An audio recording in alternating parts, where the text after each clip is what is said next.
welcome. Thank you, my children, for joining me once more in the Citadel.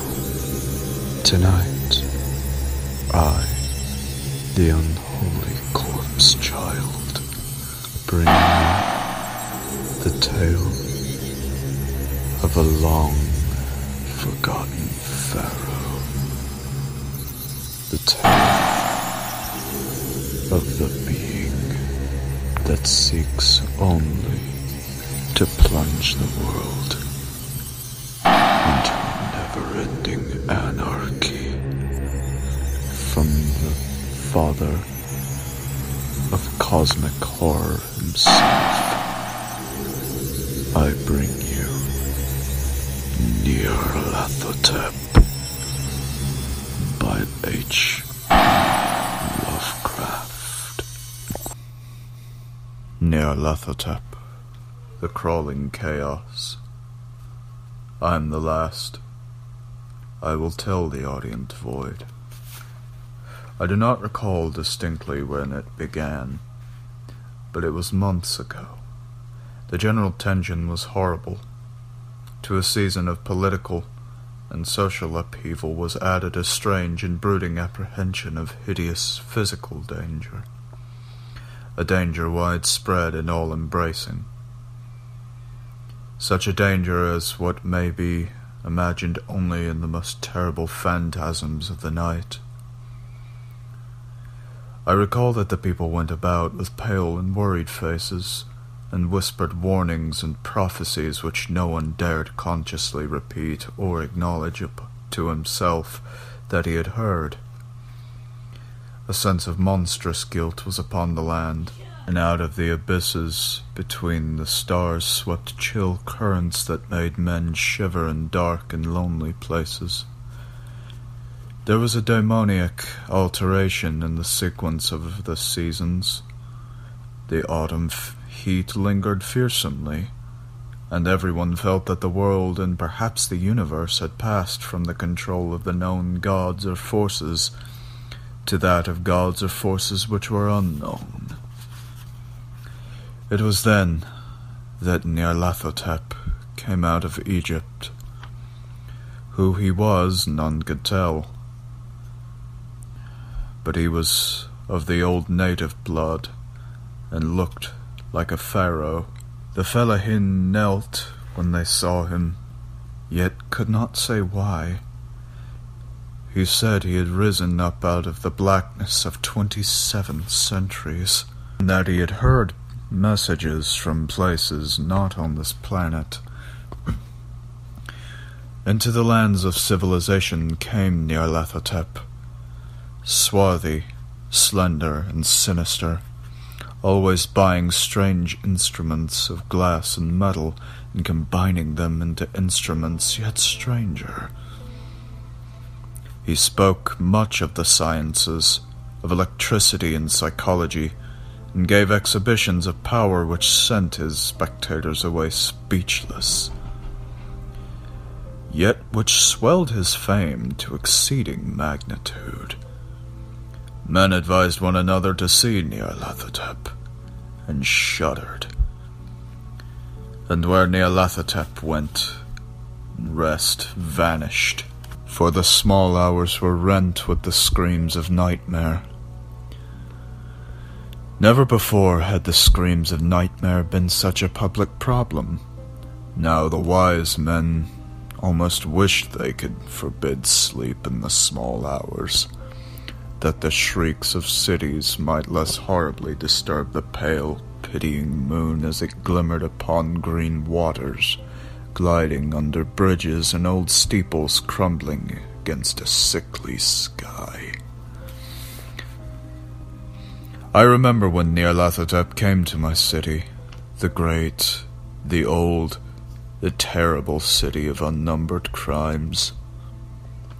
My friend had told me of him, and of the impelling fascination and allurement of his revelations, and I burned with eagerness to explore this uttermost mystery. My friend said they were horrible and impressive beyond my most fevered imaginings, that what was thrown on a screen in the darkened room prophesied things none but Nyarlathotep dared prophesy, and that in the sputter of his sparks there was taken from men which had never been taken before, yet which shewed only in the eyes. And I heard it hinted abroad that those who knew Nyarlathotep looked on sights which others had not. It was in the hot autumn that I went through the night with the restless crowds to see Nyarlathotep. Through the stifling night and up the endless stairs into the choking room, and shadowed on a screen, I saw hooded forms amidst ruins, a yellow, evil faces peering from behind fallen monuments, and I saw a world battling against blackness, against the waves of destruction from ultimate space, whirling, churning, struggling around the dimming, cooling sun. Then the sparks played amazingly around the heads of the spectators, and hair stood up on end, whilst shadows more grotesque than I can tell came out and squatted on the heads. And when I, who was colder and more scientific than the rest, mumbled a trembling protest about imposture and static electricity, Nyarlathotep drove us all out, down the dizzying stairs, into the damp, hot, deserted night streets. I screamed aloud that I was not afraid, that I never could be afraid, and others screamed with me for solace. We swore to one another that the city was exactly the same, and still alive, and when the electric lights began to fade, we cursed the company over and over again, and laughed at the queer faces we made. I believe we felt something coming down from the greenish moon, for when we began to depend on its light, we drifted into curious, involuntary formations, and seemed to know our destinations, though we dared not think of them.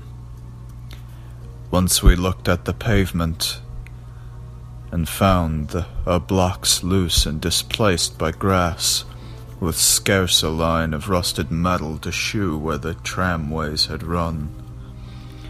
And again we saw a tram car, lone, windowless, dilapidated, and almost on its side. When we gazed around the horizon, we could not find the third tower by the river, and noticed that the silhouette of the second tower was ragged at the top. Then we split up into narrow columns, each of which seemed drawn in a different direction. One disappeared into a narrow valley, to the left, leaving only the echo of a shocking moan. Another filed down a weed-choked subway entrance, howling with a laughter that was mad.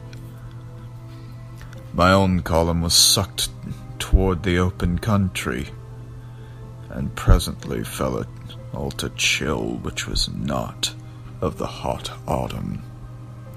For as we stalked out on the dark moor, we beheld around us the hellish moon glitter of evil snows, trackless, inexplicable snows, swept asunder in one direction only, where lay a gulf, all the blacker for its glittering walls. The column seemed very thin indeed, as it plodded dreamlessly into the gulf.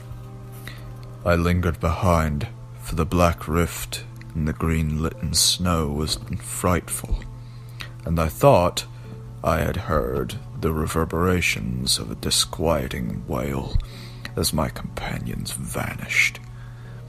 But my power to linger was slight. As if beckoned by those who had gone before, I half floated between the titanic snowdrifts, quivering and afraid, into the sightless vortex of the unimaginable.